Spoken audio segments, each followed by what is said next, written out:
घटस्फोटानंतर पुन्हा फुललेलं प्रेम भाग 1 आज आपण पाहणार आहोत।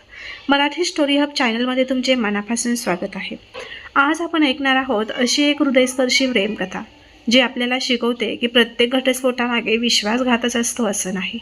कधी कधी काही न सांगितलेली सत्य, काही गैरसमज आणि नशिबाचे विचित्र खेळ दोन प्रेम करणाऱ्या मनांना कायमचं वेगळं करून टाकतात।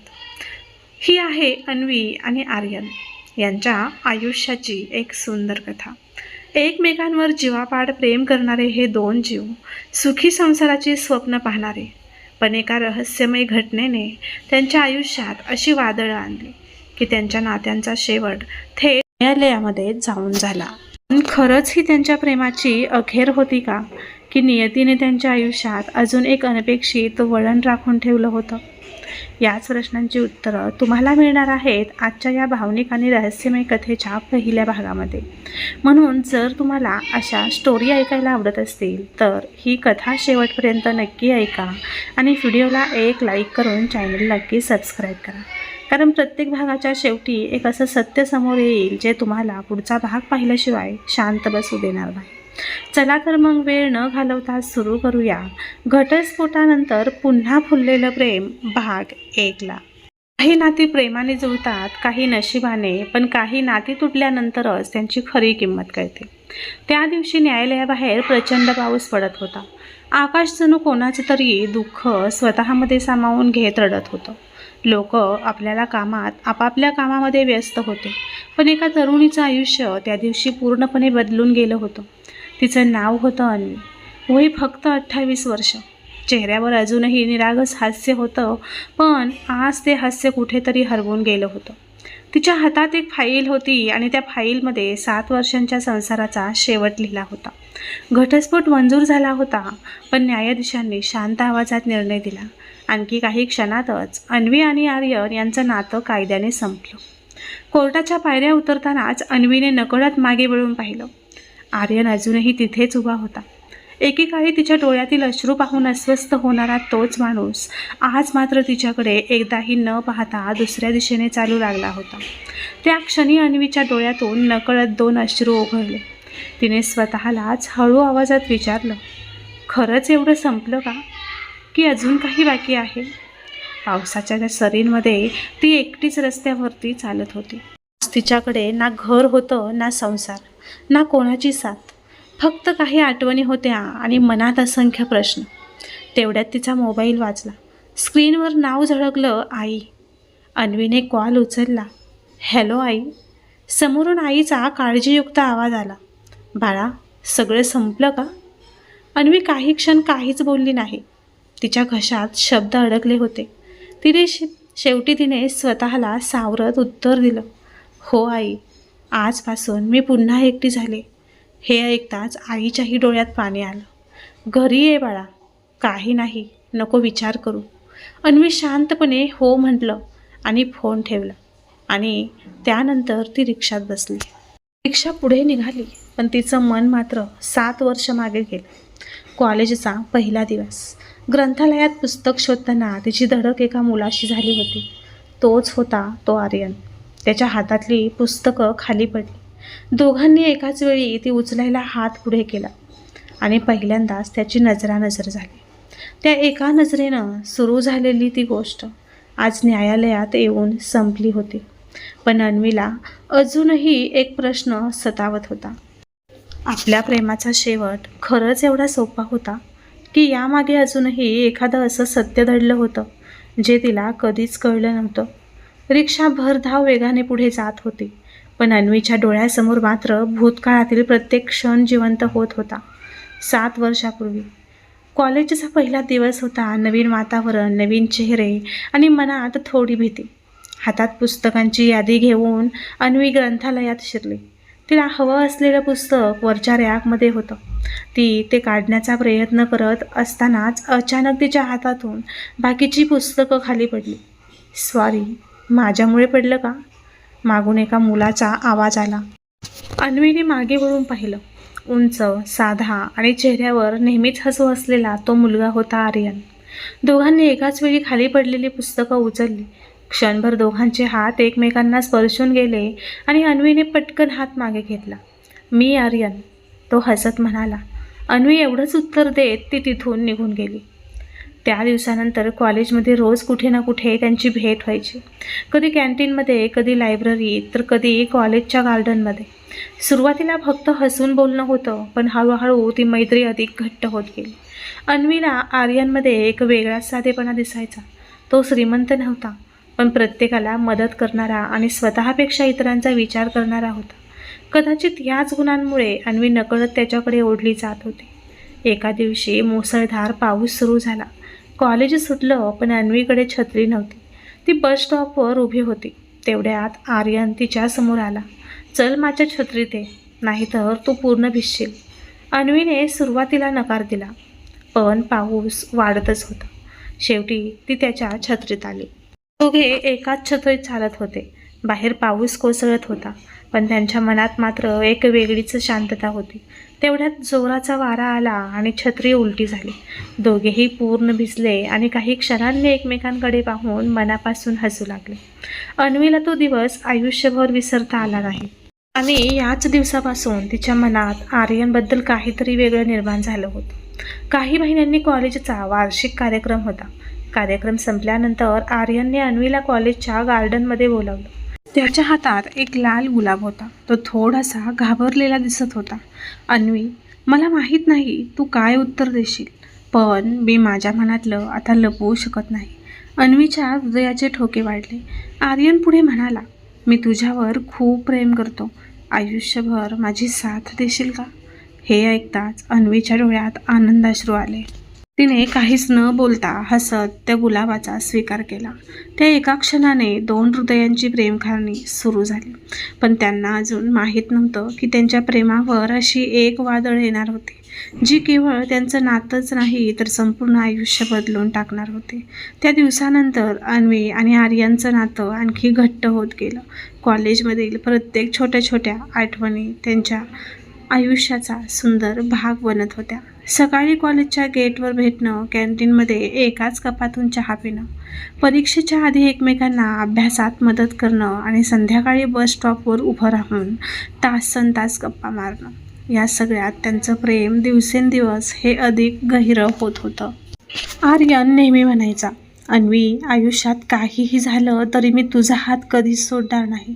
अन्वी त्याच्याकडे हसून पाहायची आणि म्हणायची, मलाही तुझ्याशिवाय दुसरं काही नको आहे. त्या दोघांनी भविष्याची कितीतरी स्वप्न रंगवली होती. छोटंसं घर, आईवडिलांची सेवा आणि प्रेमाने भरलेला संसार. त्यांना वाटत होतं की हे स्वप्न कधीच सुटणार नाही. कॉलेज संपत आलं तसं दोघांनाही नोकरीची चिंता लागली. आर्यनला एका खाजगी कंपनीत नोकरी मिळाली, तर अन्वीही एका चांगल्या ऑफिसमध्ये रुजू झाली. दोघंही आपल्या करिअरमध्ये व्यस्त झाले, पण त्यांच्या प्रेमात मात्र कधीच अंतर आलं नाही. उलट प्रत्येक दिवसागणिक त्यांचा एकमेकांवरील विश्वास हा अधिक मजबूत होत गेला. काही महिन्यांनी दोघांनी आपल्या घरच्यांना त्यांच्या प्रेमाबद्दल सांगण्याचा निर्णय घेतला. अन्वीच्या आईवडिलांनी सुरुवातीला काही प्रश्न विचारले, पण आर्यनला भेटल्यानंतर त्यांना त्याचा साधेपणा आणि प्रामाणिकपणा जास्त आवडला. आर्यनच्या घरच्यांनीही थोड्या चर्चेनंतर त्या नात्याला होकार दिला. दोन्हीही कुटुंबाच्या उपस्थितीत त्यांचा साखरपुडा ठरला आणि त्या दिवशी अन्वीला वाटलं की तिचं आयुष्य खरंच पूर्ण झालं आहे. लग्नाचा दिवस उजडला. मंगलाष्टकांच्या आवाजात दोघांनी एकमेकांच्या गळ्यात हार घातले. 7 फेऱ्यानंतर त्यांनी आयुष्यभर साथ देण्याचं वचन दिलं.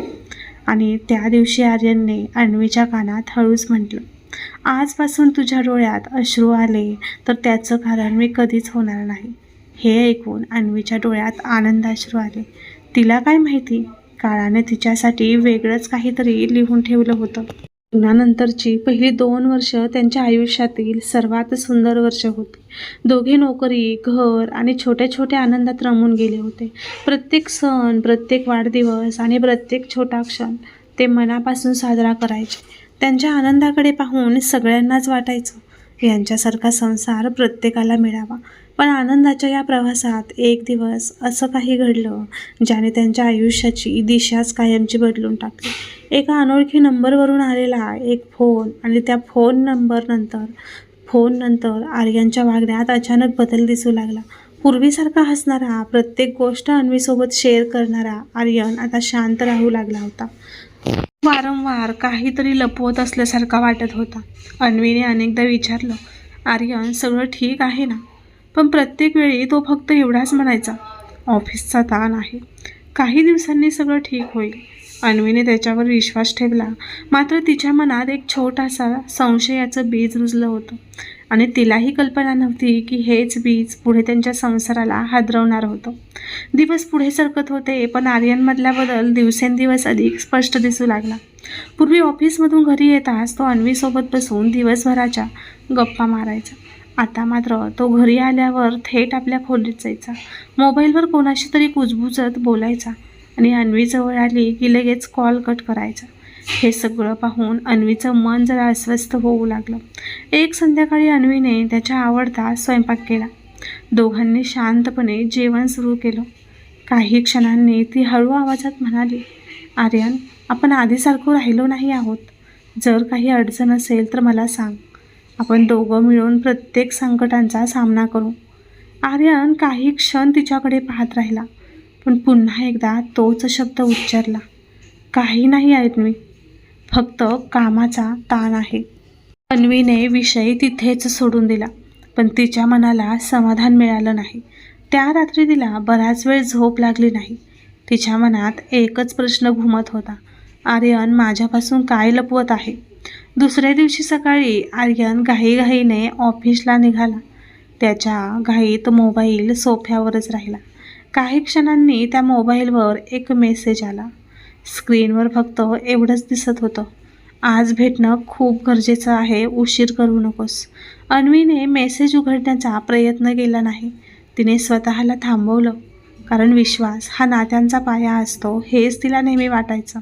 पण त्या एका मेसेजने तिच्या मनात हजारो प्रश्न निर्माण केले होते. सायंकाळी आर्यन घरी आला तेव्हा अन्वी नेहमीसारखीच वाटली, मात्र ती शांतपणे त्याच्या प्रत्येक हालचालीकडे लक्ष देत होती.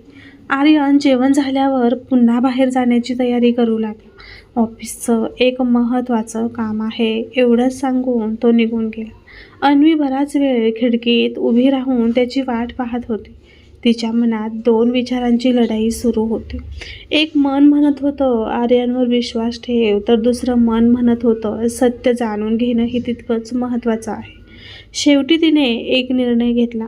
आज ती आर्यनचा पाठलाग करणार होती. त्याला न सांगता तीही घराबाहेर पडली. काही अंतरावर तिला आर्यनची कार दिसली. तो शहरातील एका शांत कॅफेसमोर थांबला. अन्वीने दूर उभं राहून पाहिलं. काही क्षणांनी एक अनोळखी स्त्री त्या कॅफेमध्ये आली आणि आर्यनसमोर बसली.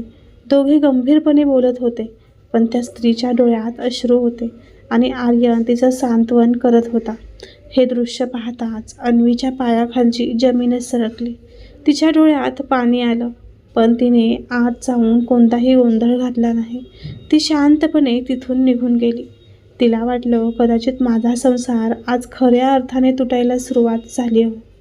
पण अन्वीला अजून एक गोष्ट माहीत नव्हती. तिने जे पाहिलं होतं ते पूर्ण सत्य नव्हतं. त्या कॅफेमधील त्या भेटीमागे असं एक रहस्य दडलं होतं, जे उघड झाल्यावर त्यांच्या दोघांच्याही आयुष्याचा मार्ग कायमचा बदलणार होता. कॅफेमधील त्या भेटीमागे असं एक रहस्य दडलं होतं, जे उघड झाल्यावर त्यांच्या दोघांच्याही आयुष्याचा मार्ग कायमचा बदलणार होता. त्या रात्री अन्वी घरी परतली, पण तिच्या मनात प्रचंड वादळ सुरू होतं.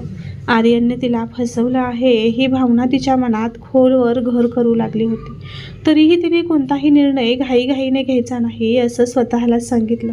उद्या सकाळी मी आर्यनशी शांतपणे बोलेन असा विचार करून ती रात्रभर जागीच पडून राहिली. मध्यरात्री जवळपास 2 वाजले असतील. मुख्य दरवाजाची बेल वाजली. अन्वीने दरवाजा उघडला तर समोर आर्यन उभा होता. चेहरा थकलेला, डोळ्यात चिंता आणि कपाळावरती घाम. तो काहीतरी बोलणार इतक्यात त्याचा मोबाईल पुन्हा वाजला. स्क्रीनवर तेच नाव झळकलं. आर्यनने घाईघाईने कॉल कट केला. अन्वीच्या संयमाचा बांध अखेर फुटला. ही कोण आहे आर्यन? आणि तू माझ्यापासून काय लपवतो आहेस? तिचा आवाज थरथरत होता. आर्यन काही क्षण शांत राहिला. त्याने उत्तर द्यायचा प्रयत्न केला, पण शब्दच फुटत नव्हते. शेवटी तो एवढंच म्हणाला, अन्वी, आता मी काही सांगू शकत नाही. पण योग्य वेळ आली की तुला सगळं खरं सांगेन. हे ऐकताच अन्वीच्या डोळ्यातून अश्रू वाहू लागले. विश्वास ठेव म्हणतोस, पण सत्य सांगायलाही तयार नाहीस. मग मी विश्वास कसा ठेवू? ती म्हणाली. त्या रात्री दोघेही एकाच घरात होते, पण त्यांच्या मनामध्ये पहिल्यांदाच इतकं मोठं अंतर निर्माण झालं होतं. त्या दिवशी सकाळी आर्यन नेहमीपेक्षा लवकर घराबाहेर पडला. त्याच्या टेबलावर एक तपकिरी रंगाचं बंद पाकिट राहिलेलं अन्वीच्या नजरेस पडलं. बराच वेळ ती ते पाकिट हातात धरून उभी राहिली. ती उघडावं की नाही या द्विधा मनस्थितीत ती होती. शेवटी तिने डोळे मिटले आणि पाकिट उघडलं. आता काही कागदपत्र, एक जुना फोटो आणि एका छोट्या मुलीचा हसरा फोटो होता. त्या फोटोच्या मागे फक्त एकच वाक्य लिहिलं होतं, तिला काहीही झालं तर मी स्वतःला कधीच माफ करणार नाही. अन्वीच्या हातातून तो फोटो खाली पडला. तिच्या मनात एकाच वेळी शेकडो प्रश्न उभा राहिले. ही लहान मुलगी कोण होती? त्या अनोळखी स्त्रीचा तिच्याशी काय संबंध होता? आणि आर्यन हे सगळं अन्वीपासून का लपवत होता? अन्वीने लगेच आर्यनला फोन लावला, पण फोन बंद होता. त्याच क्षणी तिच्या मोबाईलवर एका अनोळखी नंबरवरून मेसेज आला. जर तुला आर्यनबद्दल संपूर्ण सत्य जाणून घ्यायचं असेल तर आज संध्याकाळी 5 वाजता जुन्या नदीकाठी एकटी ये. पण लक्षात ठेव, आर्यनला याबद्दल काहीही सांगू नकोस. तो मेसेज वाचून अन्वीच्या अंगावर काटा आला. काही क्षण ती निशब्द उभी राहिली. तर हा सापळा होता की सत्यापर्यंत पोहोचण्याची शेवटची संधी? हेच तिला समजत नव्हतं. अन्वी त्या ठिकाणी जाणार का? आणि त्या मेसेज मागे नेमकं कोण होतं? तर मंडळी, अन्वी त्या अनोळखी व्यक्तीला भेटायला जाणार का? त्या छोट्या मुलीचा आर्यनशी नेमका काय संबंध आहे? आणि आर्यन खरंच अन्वीशी विश्वासघात करणार का? की या सगळ्यामागे अजूनही एक सत्य दडलं आहे, ज्याची कल्पनाही आलेला नाही? या सगळ्या प्रश्नांची उत्तरे जर तुम्हाला जाणून घ्यायची असतील तर घटस्फोटानंतर पुन्हा फुललेलं प्रेम याच कथेचा भाग 2 सुद्धा पाहायला विसरू नका. आणि भाग 2 पाहण्यासाठी चॅनलला सबस्क्राईब करून बेल आयकॉन नक्की दाबा, जेणेकरून पुढील येणाऱ्या भागाचे पण नोटिफिकेशन तुम्हाला नक्की मिळेल. जर आजची ही कथा तुम्हाला आवडली असेल तर व्हिडिओला लाईक करा, कमेंट्स करून तुमचं मत मला नक्की सांगा. आणि अशाच हृदयस्पर्शी मराठी कथा पाहण्यासाठी मराठी स्टोरी हब या चॅनलला सबस्क्राईब करून बेल आयकॉन दाबायला विसरू नका. तोपर्यंत काळजी घ्या. पुन्हा भेटू एका नवीन भागात एका नव्या वळणासह. घटस्फोटानंतर फुललेलं प्रेम भाग 2 मध्ये.